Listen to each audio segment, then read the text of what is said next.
రాష్ట్రంగా నీకు ఒక హక్కు ఉంటుంది. ఉమ్, ఆ హక్కుని వాళ్ళు ఏమి భంగపరచరు. ఉమ్, నీ హక్కు కింద నీకు వచ్చేయన్నీ ఇస్తారు, ఉమ్, అదనంగా కొన్ని ఇస్తారు. ఉమ్, కానీ నీకు కావాల్సినవన్నీ ఇవ్వలేరు. ఉమ్. ఎట్లా ఇస్తారు? దేశంలో ఉన్న అంటే రాష్ట్రాలన్నీ నేను అనేది విడిపోయినాయి. అడగడంలో తప్పు ఏంటి, ఎందుకు అడగకూడదు? ఇదే పార్టీ మొన్నటి వరకు ప్రతిపక్షంలో ఉన్నాడు. జగన్ వెళ్తే కేసుల గురించి వెళ్తున్నాడు, హోదా అడగట్లేదు, డబ్బులు అడగట్లేదు, విభజన హామీల గురించి అడగట్లేదు, తన కేసుల గురించి మాట్లాడుకుంటున్నారని ఇదే మీడియాలో రాసుకొచ్చాయి కదా. ఇప్పుడు బాబు గారు వెళ్ళినప్పుడు అడిగితే తప్పు ఏంటి, అడిగి ఎందుకు వచ్చారని అడగకూడదు? చెప్తున్నారుగా. అప్పుడు జగన్ అడిగి వచ్చారని జగన్ పత్రిక రాసేది, ఇప్పుడు ఈయన అడిగి వచ్చారని ఈడ పత్రికలు రాస్తున్నాయి. అడగలేదని ఎవరన్నారు? ఉమ్, అడిగారు, ఉమ్, వస్తాయ్యా. ఉమ్, ఈయన అడిగిన దాంట్లో ప్రధానమైనటువంటి అంశం ఎఫ్ఆర్బిఎం లిమిట్ పెంచమని.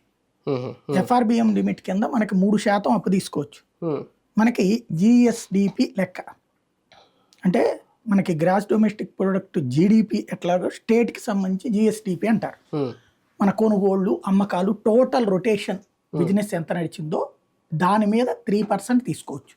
ఉమ్, దాంట్లో కొన్నిసార్లు కొన్ని ప్రత్యేకతలు ఇస్తుంది కేంద్ర ప్రభుత్వం. ఫర్ ఎగ్జాంపుల్ ఇప్పుడు నిన్న వీళ్ళు కరెంటు మీటర్లు స్మార్ట్ మీటర్లు పెట్టించాడు, అది ఇచ్చాడని వార్త రాసుకొచ్చారు. ఉమ్, ఎస్, అది పెట్టించినందుకు గాను 0.5% అదనంగా లోన్ తీసుకోవడానికి పర్మిషన్ ఇచ్చింది కేంద్ర ప్రభుత్వం. ఉమ్, రైతులకి ఉచిత విద్యుత్ ఇచ్చేది ఇవ్వడానికి కేంద్రం వ్యతిరేకించదు, ఉమ్, మీటర్లు పెట్టమంటది. ఉమ్, ఎందుకు అంటే